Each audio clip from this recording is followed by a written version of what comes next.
നമസ്കാരം. UK special ന്യൂസിലേക്ക് സ്വാഗതം. ബ്രിട്ടനെ നയിക്കാൻ ഇനി പുതിയ നേതാവ്. ലേബർ പാർട്ടി നേതാവ് ആൻഡി ബേണം ബ്രിട്ടന്റെ 59ാമത് പ്രധാനമന്ത്രിയായി ചുമതലയേറ്റു. ബക്കിംഗ്ഹാം കൊട്ടാരത്തിൽ ചാൾസ് മൂന്നാമൻ രാജാവിനെ സന്ദർശിച്ച ആൻഡി ബേണം സർക്കാർ രൂപീകരിക്കാനുള്ള ഔദ്യോഗിക ക്ഷണം സ്വീകരിച്ചതോടെയാണ് അധികാരമേഖലയിൽ നടപടികൾ പൂർത്തിയായത്. നേരത്തെ പ്രധാനമന്ത്രി കെയർ സ്റ്റാമർ രാജാവിന് രാജി സമർപ്പിച്ചതിന് പിന്നാലെയാണ് പുതിയ പ്രധാനമന്ത്രിയെ നിയമിച്ചത്.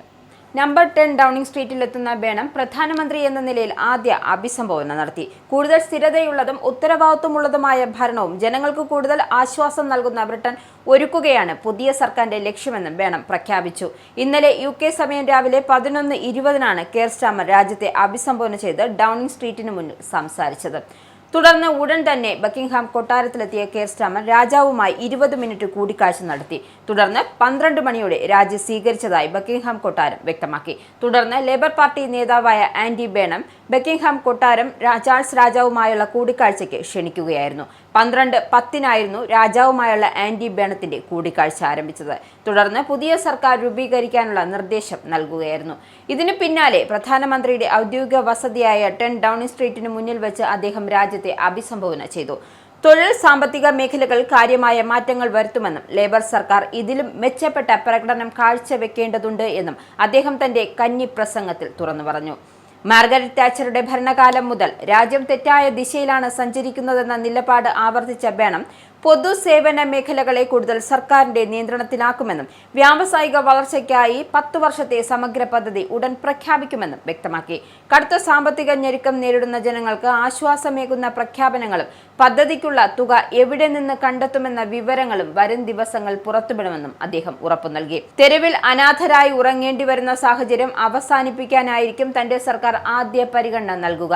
അതേസമയം പ്രധാനമന്ത്രി പദവിയിലെത്തി ഉടൻ തന്നെ മന്ത്രിസഭാ രൂപീകരണവുമായി ബന്ധപ്പെട്ട കടുത്ത വെല്ലുവിളികളാണ് ബേണം നേരിടുന്നത്. പാർട്ടിക്കുള്ളിലെ ഇടതുവിഭാഗം എഡ് മിലിബാൻഡിനെ ധനമന്ത്രി ആക്കണമെന്ന് ആവശ്യപ്പെട്ടിട്ടുണ്ട് എങ്കിലും വ്യാപാരികളുടെയും മിതവാദികളുടെയും പിന്തുണ ഷബാന മഹ്മൂദിനാണ്.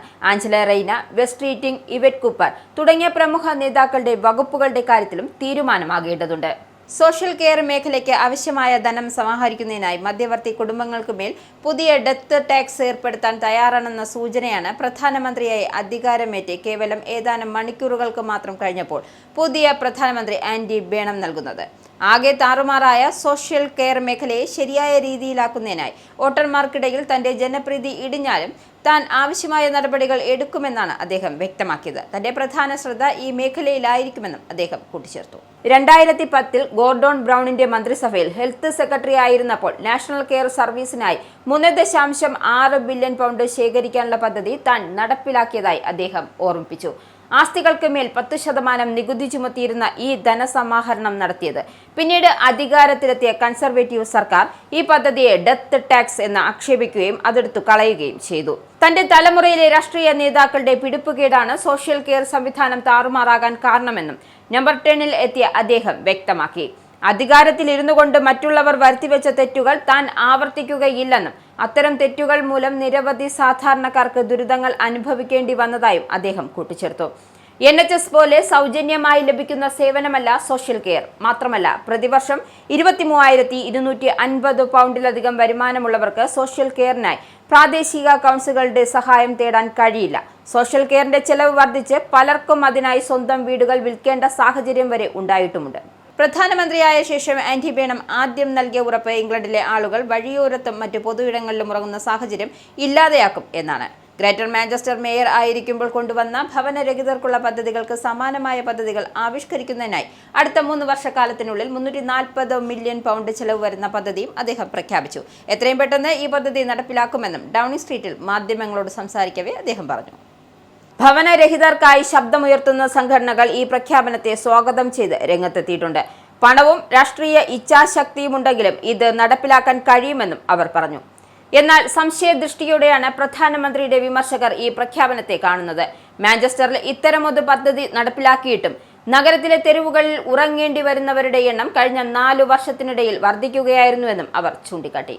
യൂറോപ്യൻ യൂണിയന്റെ പുതിയ ബോർഡർ സിസ്റ്റം കാരണം ബ്രിട്ടീഷ് വിനോദസഞ്ചാരികൾക്ക് വിമാനത്താവളങ്ങളിൽ പരിശോധനകൾക്കായി ചെലവഴിക്കേണ്ട സമയം 3 ഇരട്ടിയായതായി റിപ്പോർട്ട്. പുതിയ എക്സിറ്റ് എൻട്രി സിസ്റ്റം യൂറോപ്പിലാകെ ബ്രിട്ടീഷ് വിനോദസഞ്ചാരികളെ വലയ്ക്കുകയാണ് എന്ന് റിപ്പോർട്ട്. ഷെങ്കൻ മേഖലയിൽ പ്രവേശിക്കുമ്പോൾ തന്നെ യാത്രക്കാർക്ക് വിരലടയാളവും ഫോട്ടോയും മറ്റു ബയോമെട്രിക് വിവരങ്ങളും നൽകേണ്ടതുണ്ട് എന്നതിനാലാണത്. സന്ദർശനം കഴിഞ്ഞു മടങ്ങുന്ന സമയത്ത് ഈ വിവരങ്ങൾ വീണ്ടും പരിശോധിക്കും.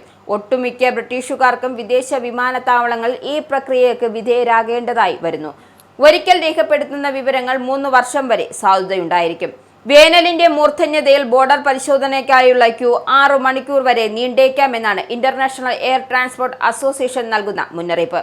പുതിയ നിയമങ്ങൾ കാരണം വിമാനത്താവളങ്ങൾ വളരെ ഏറെ സമയം ചെലവഴിക്കേണ്ടി വരുമെന്നും റെയിൻ എയറും യാത്രക്കാർക്ക് മുന്നറിയിപ്പ് നൽകിയിട്ടുണ്ട്. മെറ്റേണിറ്റി വിഭാഗത്തിൽ ജീവനക്കാരുടെ കടുത്ത ക്ഷാമത്തിന് വഴിയൊരുക്കി കൂടുതൽ യുവ മിഡ്വൈഫ്മാർ ജോലിയിൽ നിന്നും വിട്ടുപോകുന്നതായി റിപ്പോർട്ട്. അമിത ജോലിഭാരവും അതുമൂലമുണ്ടാകുന്ന തളർച്ചയും മറ്റ് ആരോഗ്യ പ്രശ്നങ്ങളുമാണ് വയസ്സ് 35 ആകുമ്പോഴേക്കും ഈ രംഗം വിടാൻ പലരെയും പ്രേരിപ്പിക്കുന്നതെന്ന് റിപ്പോർട്ടിൽ ചൂണ്ടിക്കാട്ടുന്നു. ഇപ്പോഴേ ജീവനക്കാരുടെ കുറവ് മൂലം അമ്മമാർക്കും നവജാത ശിശുക്കൾക്കും പര്യാപ്തമായ ചികിത്സയും ശുശ്രൂഷയും നൽകാൻ ബുദ്ധിമുട്ടുന്ന മെറ്റേണിറ്റി കേന്ദ്രങ്ങളിൽ ഈ പ്രവണത കൂടുതൽ പ്രശ്നങ്ങൾ ഉണ്ടാക്കിയേക്കുമെന്ന ആശങ്കയും ശക്തമാകുന്നു. 2025-26 കാലഘട്ടത്തിൽ മൊത്തം 2949 മിഡ്വൈഫ്മാർ NHS ഇംഗ്ലണ്ടിൽ നിന്നും രാജിവെച്ച് പിരിഞ്ഞപ്പോൾ അതിൽ 57% പേർ 34 വയസ്സോ അതിൽ താഴെയുള്ളവരോ ആയിരുന്നു എന്നാണ് കണക്കുകൾ വ്യക്തമാക്കുന്നത്. അടുത്ത കാലത്തായി പ്രസവങ്ങളിൽ സങ്കീർണതകൾ കൂടുതലായി ഉണ്ടാകുന്നതും അത് ഉയർത്തുന്ന വെല്ലുവിളികളും ഇത്തരമൊരു പ്രവണത ശക്തമാക്കാൻ ഇടയാക്കിയതായും ഈ രംഗത്തെ വിദഗ്ധർ വിലയിരുത്തുന്നു. കഴിഞ്ഞ വർഷം വിരമിച്ച 34 വയസ്സിൽ താഴെയുള്ള 1669 മിഡ്വൈഫ്മാരിൽ 205 പേർ 25 വയസ്സിൽ താഴെ പ്രായമുള്ളവരായിരുന്നു. 655 പേർ 25-നും 29-നും ഇടയിൽ പ്രായമുള്ളവരായിരുന്നു എങ്കിലും 30-നും 34-നും ഇടയിൽ പ്രായമുള്ള 809 പേരും വിരമിച്ചവരിൽ ഉൾപ്പെടുന്നു. ജനപ്രതിനിധി സഭയിൽ ലിബറൽ ഡെമോക്രാറ്റുകളുടെ ഉയർത്തിയ ചോദ്യത്തിലാണ് ഇക്കാര്യം വെളിപ്പെടുത്തിയിരിക്കുന്നത്. അതിനു പുറമെ 3 വർഷത്തെ മിഡ്വൈഫറി കോഴ്സിൽ ചേരുന്നവരിൽ 4-1 പേർ കോഴ്സ് പൂർത്തിയാക്കാതെ പഠനം നിർത്തുന്നതായി പാർലമെന്റിൽ വെളിപ്പെടുത്തി. ആയിരക്കണക്കിന് പൗണ്ട് ചിലവാക്കി വീടിന് പുറത്തെ വാട്ടർ പൈപ്പ് റിപ്പയർ ചെയ്തില്ലെങ്കിൽ പിഴ ഒടുക്കേണ്ടി വരുമെന്ന മുന്നറിയിപ്പുമായി വെൽഷ് വാട്ടർ. ബ്രിഡ്ജെൻഡർ കൗണ്ടിയിലെ പോണ്ടിസെമറിലെ 5 വീട്ടുകാർക്കാണ് ജലവിതരണ കമ്പനി ഈ മുന്നറിയിപ്പ് നൽകിയിരിക്കുന്നത്.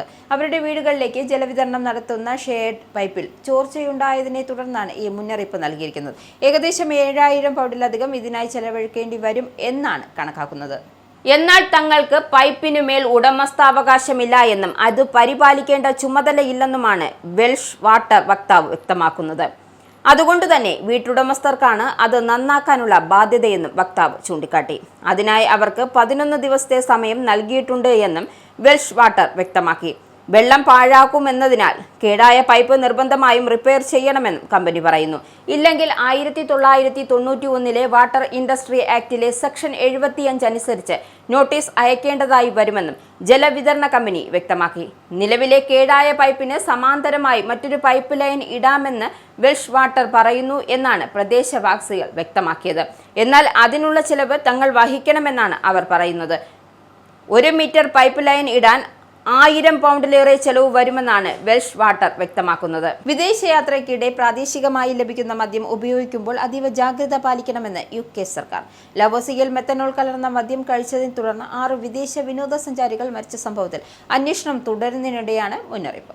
2024 നവംബറിൽ ലാവോസിയിലെ വിനോദസഞ്ചാര കേന്ദ്രമായ വാങ് വിയാങ്ങിൽ സൗജന്യമായി നൽകിയതായി കരുതുന്ന മദ്യഷോട്ടുകൾ കഴിച്ചതിന് പിന്നാലെയാണ് 6 പേർ മരിച്ചത്. ബ്രിട്ടീഷ് പൗരരായ സിമോൺ വൈറ്റ്, 2 ഓസ്ട്രേലിയൻ യുവതികൾ, 2 ഡാനിഷ് പൗരന്മാർ, 1 അമേരിക്കൻ പൗരൻ എന്നിവരാണ് മരിച്ചത്. ചെലവ് കുറയ്ക്കുന്നതിനായി മദ്യത്തിൽ നിയമവിരുദ്ധമായി മെത്തനോൾ കലർത്തിയിരിക്കാമെന്നാണ് അന്വേഷണ സംഘത്തിന്റെ നിഗമനം. എന്നാൽ മരണങ്ങളുടെ യഥാർത്ഥ കാരണമോ ഉത്തരവാദികളെയോ സ്ഥിരീകരിക്കാൻ ഇതുവരെയും കഴിഞ്ഞിട്ടില്ല എന്ന് ലാവോസ് പൊതുസുരക്ഷാ മന്ത്രാലയം വ്യക്തമാക്കി. മൃതദേഹങ്ങളിൽ പോസ്റ്റ്മോർട്ടം നടത്താത്തതിനാൽ മരണകാരണം ശാസ്ത്രീയമായി തെളിയിക്കാനുള്ള ഫോറൻസിക് തെളിവുകൾ ലഭിച്ചിട്ടില്ലെന്നും മന്ത്രാലയം വ്യക്തമാക്കി. സംഭവവുമായി ബന്ധപ്പെട്ട് ഡിസ്റ്റിലറി നിർമ്മിച്ച വോഡ്കയിൽ അനുവദനീയമായതിലും കൂടുതൽ മെത്തനോൾ കണ്ടെത്തിയതായും അധികൃതർ സ്ഥിരീകരിച്ചു. ആരോഗ്യത്തിന് ഹാനികരമായ ഉൽപ്പന്നങ്ങൾ വിൽക്കുകയും അനുമതിയില്ലാത്ത സ്ഥാപനം നടത്തുകയും ചെയ്തതിന് ഡിസ്റ്റിലറി ഉടമയ്ക്കെതിരെ കേസെടുത്തു. എന്നാൽ മരണങ്ങളുമായി ബന്ധപ്പെട്ട് കുറ്റങ്ങൾ ചുമത്താത്തതിൽ ഓസ്ട്രേലിയ കടുത്ത നിരാശ രേഖപ്പെടുത്തി. കാൻബറയിലെ ലാവോസ് അംബാസഡർ വിളിച്ചുവരുത്തി പ്രതിഷേധവും അറിയിച്ചു.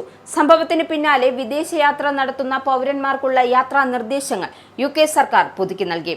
വിശ്വാസ്യത ഉറപ്പില്ലാത്ത ബാറുകളിലും ഹോസ്റ്റലുകളിലും ലഭിക്കുന്ന മദ്യം, സൗജന്യമായി വിതരണം ചെയ്യുന്ന മദ്യഷോട്ടുകൾ എന്നിവ ഒഴിവാക്കണം. മുദ്ര പൊട്ടിക്കാത്ത കുപ്പികളിലുള്ള മദ്യം മാത്രം ഉപയോഗിക്കണമെന്നും നിർദ്ദേശത്തിൽ വ്യക്തമാക്കുന്നു. ഛർദി, തലകറക്കം, ശരീരത്തിലെ ബാലൻസ് നഷ്ടപ്പെടൽ, അമിതമായ ഉറക്കം എന്നിവയാണ് മെത്തനോൾ വിഷബാധയുടെ പ്രാരംഭ ലക്ഷണങ്ങൾ. മദ്യം കഴിച്ച് 12 മുതൽ 48 മണിക്കൂറിനുള്ളിൽ കാഴ്ച മങ്ങൽ, ശ്വാസതടസ്സം, വയറുവേദന, അപസ്മാരം, കോമ എന്നിവയുമുണ്ടാകാം. മങ്ങിയ കാഴ്ച, വെളിച്ചത്തിലേക്ക് നോക്കാൻ ബുദ്ധിമുട്ട്, ഭാഗികമായോ പൂർണ്ണമായോ കാഴ്ച നഷ്ടപ്പെടൽ തുടങ്ങിയ ലക്ഷണങ്ങൾ അനുഭവപ്പെട്ടാൽ ഉടൻ വൈദ്യസഹായം തേടണമെന്നും ആരോഗ്യ വിദഗ്ധർ മുന്നറിയിപ്പ് നൽകി. മലങ്കര കാത്തോലിക്ക യുവജന പ്രസ്ഥാനം UK സെൻട്രൽ സമിതി സംഘടിപ്പിക്കുന്ന സ്പോർട്സ് ഡേ ചാമ്പ് ഡേ 2026 ജൂലൈ 25 ഡെർബിയിൽ നടക്കും. ജൂലൈ 25 ശനിയാഴ്ച രാവിലെ 9 മണിക്ക് പ്രാർത്ഥനയ്ക്കും ഉദ്ഘാടന ചടങ്ങിനും ശേഷം MCYM പതാക ഉയർത്തുന്നതോടെ സ്പോർട്സ് ഡേക്ക് ഔപചാരിക തുടക്കമാകും. തുടർന്ന് വിവിധ കായിക മത്സരങ്ങൾ അരങ്ങേറും. UKയുടെ വിവിധ ഭാഗങ്ങളിൽ നിന്നുമുള്ള യുവജനങ്ങൾ മത്സരങ്ങൾ പങ്കെടുക്കും. ഉച്ചയ്ക്ക് 2 മണിക്ക് നടക്കുന്ന സമാപന സമ്മേളനത്തിൽ വിജയികൾക്കുള്ള സമ്മാനദാനവും ഔദ്യോഗിക സമാപന ചടങ്ങുകളും സമാപന പ്രാർത്ഥനയും നടക്കും. ഇതോടെ ചാമ്പ് ഡേ 2026 സമാപിക്കും. യുവജനങ്ങളുടെ വിശ്വാസ ജീവിതം കൂടുതൽ ശക്തിപ്പെടുത്തുന്നതിനും ആത്മീയ പ്രവർത്തനങ്ങൾക്ക് പുതുജീവൻ പകരുന്നതിനും വിവിധ മിഷനുകളിലെയും യൂണിറ്റുകളിലെയും യുവജനങ്ങൾ തമ്മിലുള്ള സൗഹൃദവും ഐക്യവും സഹകരണവും ശക്തിപ്പെടുത്തുന്നതിനും സ്പോർട്സ് ഡേ അവസരമൊരുക്കുമെന്നും സംഘാടകർ അറിയിച്ചു. Church of God UK and Europe Malayalam സെക്ഷന്റെ 19ാം വാർഷിക കോൺഫറൻസ് ജൂലൈ 24, 25, 26 തീയതികൾ ഗിൽഫോർട്ടിൽ നടക്കും.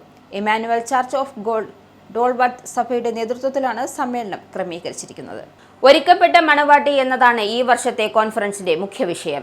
FSR 5-ാം അധ്യായം 26-27 വാക്യങ്ങളെ ആസ്പദമാക്കിയാണ് സമ്മേളനത്തിലെ വിവിധ ശുശ്രൂഷകൾ ക്രമീകരിച്ചിരിക്കുന്നത്. Church of God UK and Europe Malayalam section director reverend doctor Jo Kurian പ്രാർത്ഥിച്ച് സമർപ്പിക്കുന്ന കോൺഫറൻസിൽ പ്രശസ്ത സുവിശേഷകനായ റവറൻ എബി ഐരൂർ കേരള മുഖ്യപ്രഭാഷണം നടത്തും. ശനിയാഴ്ച നടക്കുന്ന യുവജന സമ്മേളനത്തിന്റെ വിവിധ സെക്ഷനുകൾ പാസ്റ്റർ ജിറ്റു തോമസ്, പാസ്റ്റർ ബെബ്ലസൺ മാത്യു എന്നിവർ ദൈവവചന ക്ലാസുകൾ നയിക്കും. വെള്ളിയാഴ്ച വൈകിട്ട് 5:30 പൊതുയോഗത്തോടെ കോൺഫറൻസിന് തുടക്കമാകും. ശനിയാഴ്ച രാവിലെ 9:30 ഉച്ചയ്ക്ക് 2 മണിക്കും വൈകിട്ട് 5:30 പൊതുയോഗങ്ങൾ നടക്കും. വിവിധ സെക്ഷനുകളിലായി യുവജന സമ്മേളനം, സൺഡേ സ്കൂൾ കുട്ടികൾക്കായുള്ള പ്രത്യേക സെഷൻ, സഹോദരി സമ്മേളനം എന്നിവയും ക്രമീകരിച്ചിട്ടുണ്ട്. ഈ ബുള്ളറ്റിൻ കൂടി സമാപിക്കുന്നു. നന്ദി, നമസ്കാരം.